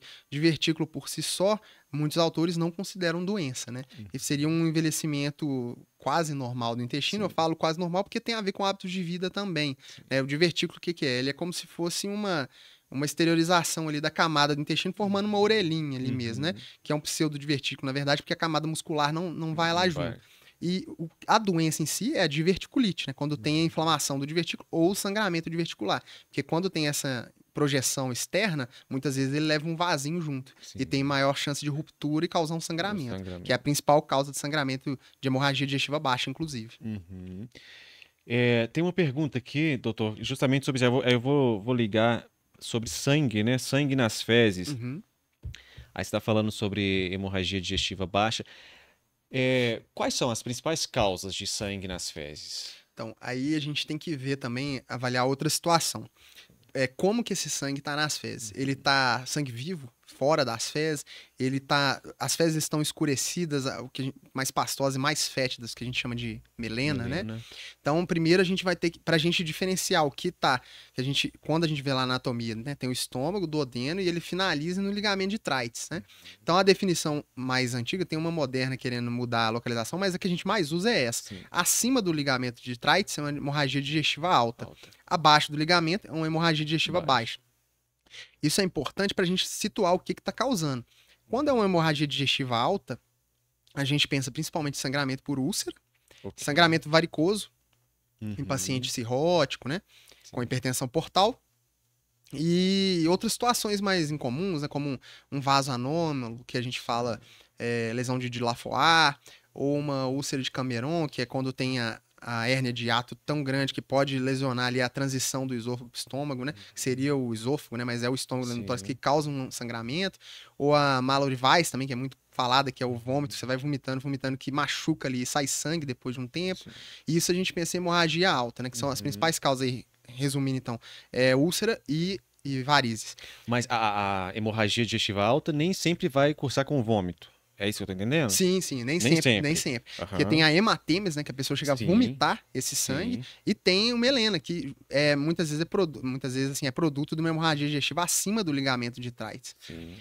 Então ela pode ser manifestada nas fezes também, hemorragia digestiva. E aí vai ser as fezes escurecidas. Escurecidas, mais consistência assim, amolecida, muito fétidas, né?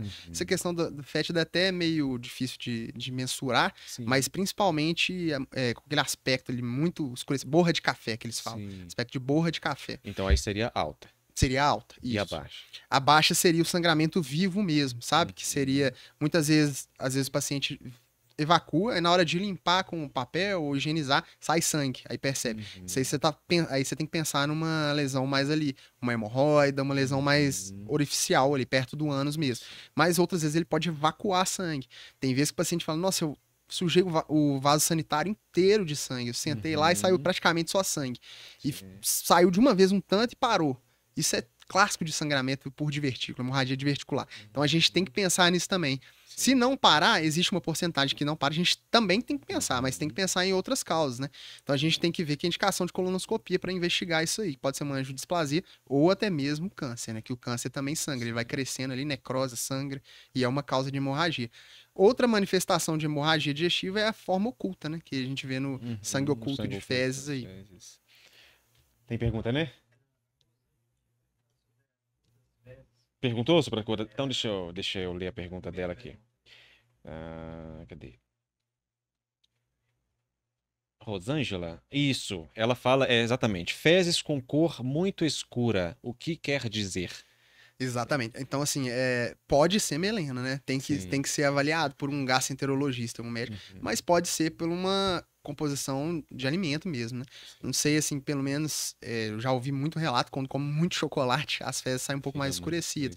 Então, o alimento, ele interfere também, né? Tem a questão até, por exemplo, da urina, né? Da beterraba, que você come muita beterraba, tem a descrição da urina mais avermelhada. Então, assim, tem essas, puxando só como exemplo, né? Claro que não é minha área, mas tem que ver essa questão alimentar, tem que pensar em sangramento, com certeza, tem que investigar. E nessa investigação, eu acho que vale muito a pena a gente falar aqui, porque até mesmo por um certo preconceito, principalmente pela parte dos homens, né? No rastreio do câncer coloretal, que é muito importante. Inclusive, eu fico puxando a orelha do meu pai até hoje, não quis fazer. Vamos ver se ano que vem ele faz. Mas assim, toda pessoa, né? Antes era 50 anos, agora trouxemos mais com um pouco menos de evidência, mas a prática tem sido feita acima de 45 anos, tem indicação de fazer, seja homem, seja mulher, tem indicação de fazer o exame de colonoscopia. Indicação de fazer um rastreio, mas o melhor é colonoscopia. Por quê? Eu até já falei isso num tópico. Porque na colonoscopia, você faz o exame, se tiver um pólipo, que seria ali o que poderia evoluir para um câncer, já retira. Com sangue oculto, você vai ver, aí vai virar uma colonoscopia. Se vier positivo, você vai ter que fazer a coluna. Então, assim, é mais interessante até fazer. É inespecífico o sangue oculto nas fezes, né? Sim, exatamente. Então, não necessariamente é do qual se tiver alguma patologia ali, acho que eu apostaria até num sangramento gengival muito intenso, se engolir o sangue, pode dar sangue oculto, né? Eu acredito. Mas qualquer lesão ali no tubo intestinal, se tiver um sangramento, vai dar o sangue oculto. Muito bem colocado, é muito inespecífico, né? Sim. E a colonoscopia, então, seria o mais adequado. Sim. Falando em alimentos, doutor Sávio, tem o tal do glúten aí agora, né? Que existe, né? A proteína que está aí do trigo.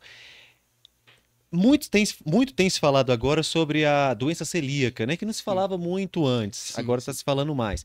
O que é a doença celíaca? Ó, a doença celíaca é uma doença que tem um componente autoimune, que traz também uma carga genética importante aí, familiar, e tem como gatilho o glúten. Né? O que é o glúten? Igual você colocou, uma proteína, uma macroproteína, que é às vezes de difícil digestão, que está presente aí no trigo, centeio e cevada, né? Sim.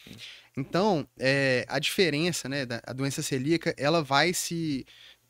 Temos a forma clássica, que vai ser aquela diarreia, aquela distensão abdominal, né, sintomas desabsortivos, e a forma não clássica. A doença celíaca é uma doença de múltiplas faces. Sim. A pessoa pode ter um aumento de transaminases, né, que são enzimas hepáticas, por causa de doença celíaca. Pode ter alterações cutâneas, pode ter alteração de fertilidade. Então, tem várias situações que podem levar a pensar em doença celíaca.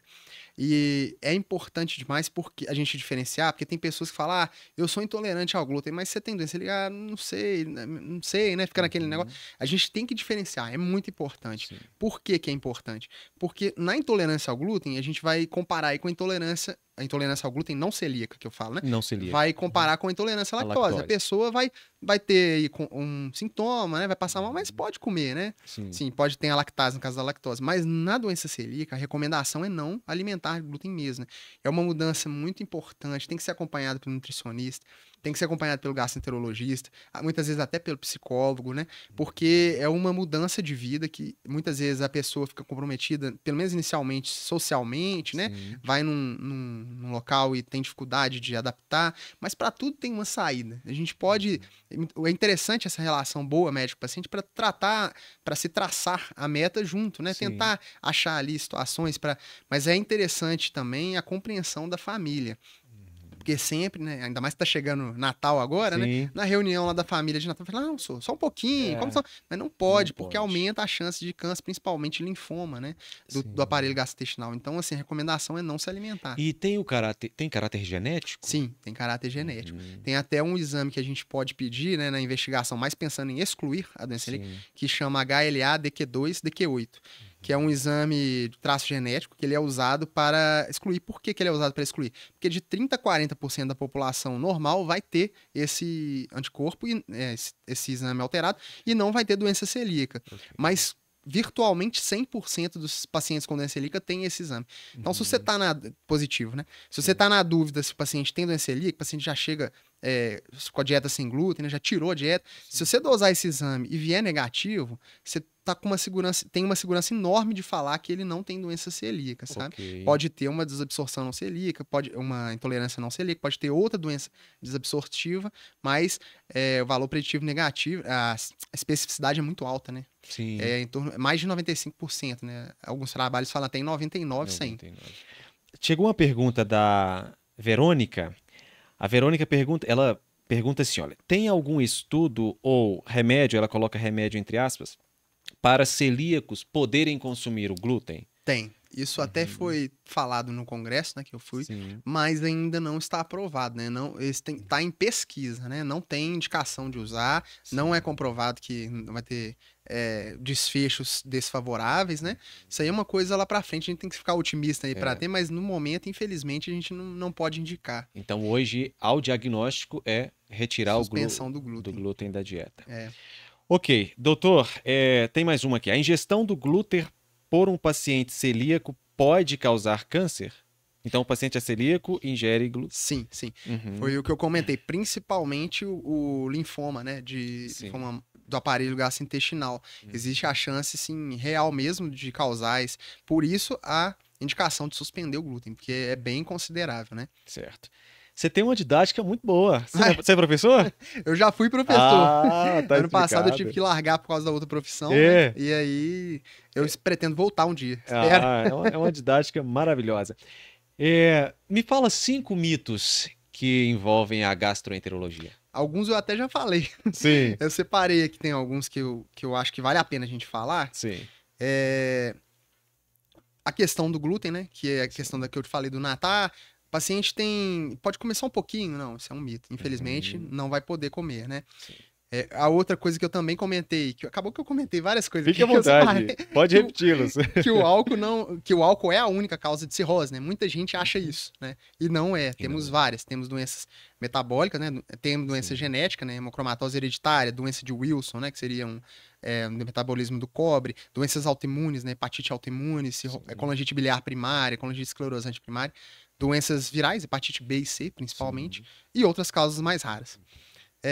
Outra situação é que o omeprazol causa câncer e demência, também já comentei, mas eu gosto de bater nessa tecla aí porque isso é uma coisa. Para escolher o top 1 aí dos mitos, eu acho que é esse. Sim. Que muita gente acha que isso é verdade e eu tento desmistificar isso, né? Mostrar que isso não é verdade, né? É verdade. A outra situação, as outras duas situações, na verdade eu acho que eu já falei todas bem. Sim, que legal. Mas foi sem querer, né? Não, mas tudo certo. A lactose no medicamento causa sintomas, né? Que eu separei também, que eu achei interessante trazer isso. E a questão de gastrite e dispepsia ser a mesma coisa, né? Que eu, só recapitulando aí, né? Sim. Gastrite é um diagnóstico na biópsia, um diagnóstico histológico, e a dispepsia vai ser um sintoma, né? Sim. Muitas vezes não tem relação do um achado com os sintomas, né? E 5 coisas que você acha que todo mundo deve saber envolvendo a sua especialidade? Ó, tem uma questão que os pacientes sempre perguntam, né? Mas aí eu acho que seriam mais os que bebem bebida alcoólica, os etilistas. Ok. Os estudos mostram, né? Quanto que eu posso beber, né? Quanto que eu para não virar cirrótico, né? Vamos dizer assim. Sim. É claro que isso não é uma regra, né? Sim. Se o paciente tiver a doença hepática gordurosa não associada ao metabolismo e beber, tem maior chance. Né? Claro. Mas de maneira geral, é um homem que bebe mais de 30 gramas de álcool por dia e a mulher que bebe mais de 20 gramas de álcool por dia. Mas como que eu vou calcular isso, né? Sim. Existe a dose, né, que a gente usa, um copo de cerveja, uma lata de cerveja, uma taça de vinho e uma dose de aguardente seria equivalente aí a 12 a 14 gramas de álcool, mas a gente pode calcular também, né? A gente pega a quantidade de, vamos supor, uma garrafa de cerveja tem 600 ml, Sim. basicamente, né? Você pega os 600, mas sabe em ml, a gente multiplica aí pela porcentagem de álcool, geralmente 5%, né? Multiplica 0,05, a gente vai ter a quantidade de álcool em ml. Para trazer para grama, a gente multiplica pela densidade do álcool, que é 0,789, que é fácil Sim. de decorar porque é 789. Sim. Aí a gente multiplica e tem o valor em grama. Então é essa quantidade aí que seria adequado, né? Sim. Mas o que a gente vê na prática é que tem gente que bebe muito mais que isso. Ele não vai levar a calculadora pro bar, né? Não vai, não. Sim. Outra situação é o eixo cérebro-intestino, né? Que eu comentei que eu achei interessante, que esse conceito tem tá cada vez mais sendo trazido à tona, né? Mais sendo falado, que é muito importante, a gente não pode menosprezar. Os pacientes precisam de acolhimento, né? Principalmente com síndrome do intestino irritável, né? Que a gente vê muito, né? Dispepsia funcional, igual eu falei. Muitas vezes os médicos, né, não têm paciência, né? Às vezes o paciente precisa desabafar, a gente meio que vira uma espécie de psicólogo também, né? Mas é importante para o paciente a gente tentar conversar com ele. Uma boa anamnese evita muito exame e evita uma perda, né? Uma quebra do elo aí da relação médico-paciente, sabe? Sim. Acho interessante. Doutor Sávio, tem outras? Deixa eu só ver se eu já falei aqui. Tá.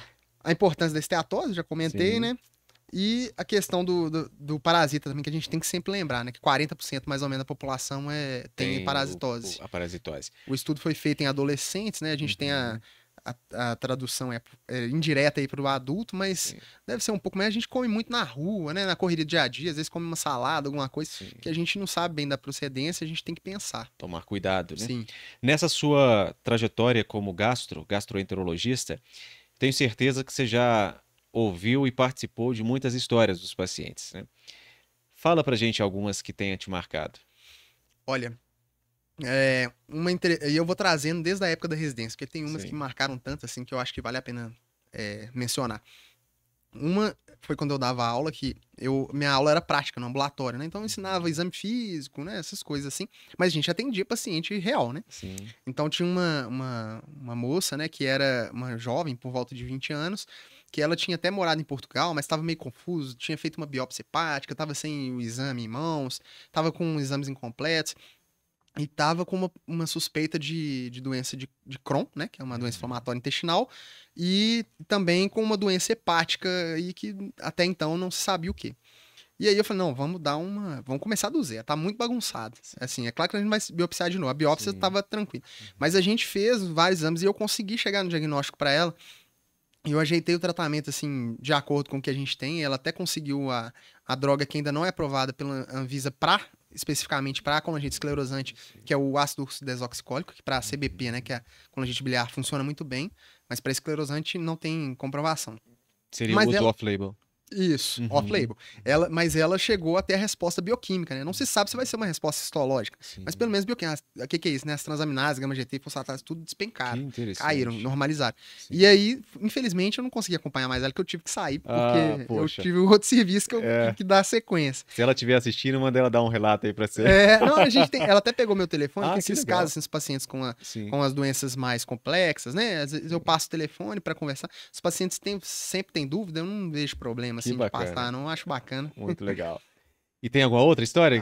Tem várias aqui. Eu vou tomar muito tempo. Não, pode ficar tranquilo, vai lá. Mas tem uma que eu acho legal falar, que foi na residência, não foi nem no consultório, não. Sim. Mas foi um caso de um homem que internou, por volta aí dos seus 40 anos, internou com um caso de diarreia crônica e um emagrecimento. Primeiro foi isso.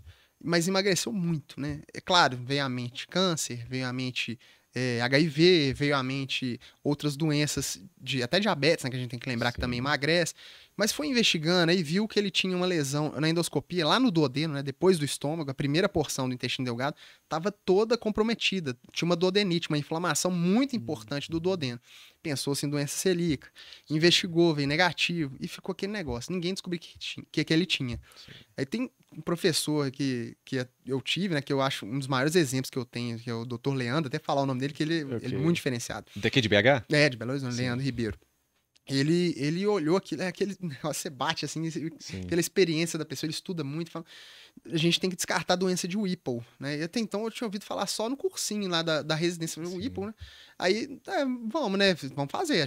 Que ele tem uma metodologia. Ele primeiro investiga as causas comuns, vai dando degraus incomuns e vai para as raras. Porque às vezes a gente para nas comuns, a maioria das vezes. Exato. Né? E aí, não é que fez a biópsia e deu os PAS, né, o macrófago com espuma, né, pela coloração Periodic Acid Shift, que é uma coloração específica, que mostrou os macrófagos espumosos.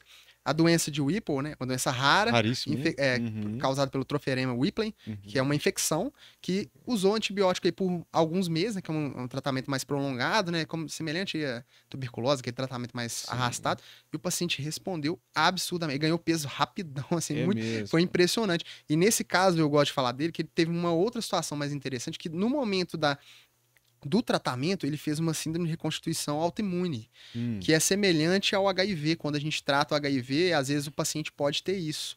Que ele teve até uma uveíte, o olho dele ficou vermelho. E a gente viu na literatura que acho que não tinha 10 casos no mundo. Era uma coisa raríssima, assim. A gente até ia relatar, não sei nem se foi relatar, eu acredito que foi, mas apresentado foi, né? Relatar, eu acho que a gente não relatou, não tem que relatar. Tem que botar isso no livro, rapaz. Tem que botar mesmo. Mas foi um caso interessantíssimo, muito legal. Bacana, muito legal. Doutor Sávio, quem está assistindo aí ao nosso podcast e quer te encontrar, onde encontra o seu conteúdo? Onde te encontra aqui em Belo Horizonte? Olha, como você falou, eu tô no Descomplicando a Gastro, né? Sim. Principalmente no Instagram. Mas eu atendo atualmente, né, devido a outros compromissos. Infelizmente, eu não tenho uma carga muito ampla de consultório, mas é uma coisa que eu quero modificar ano que vem, quero aumentar um pouco minha carga horária.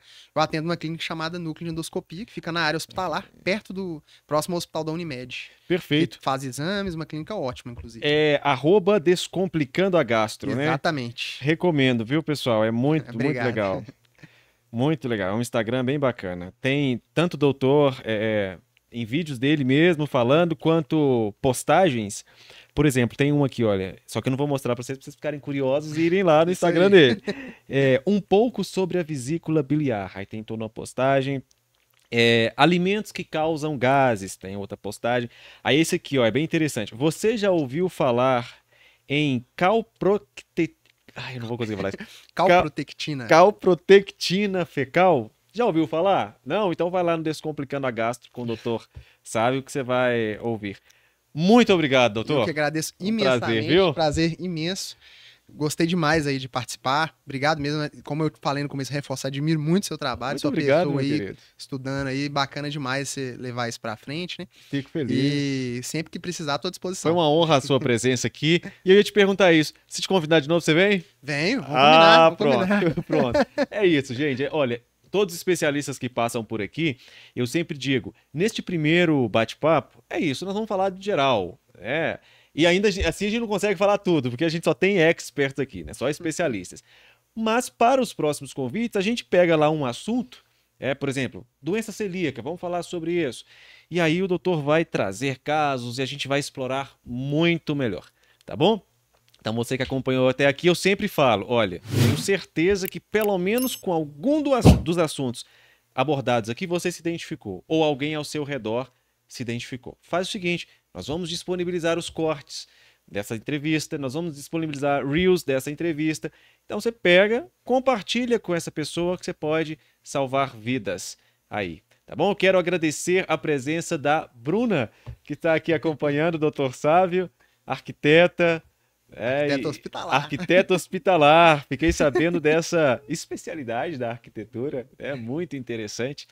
Você vai a um hospital, veja só, tem lá o médico para cuidar de você, tem o enfermeiro, tem todo o corpo da saúde, os técnicos, os fisioterapeutas, mas você está num ambiente, e esse ambiente precisa de ser pensado e organizado por um profissional, e é arquiteta. Muito bem. Muito obrigado a todos vocês que acompanharam até aqui.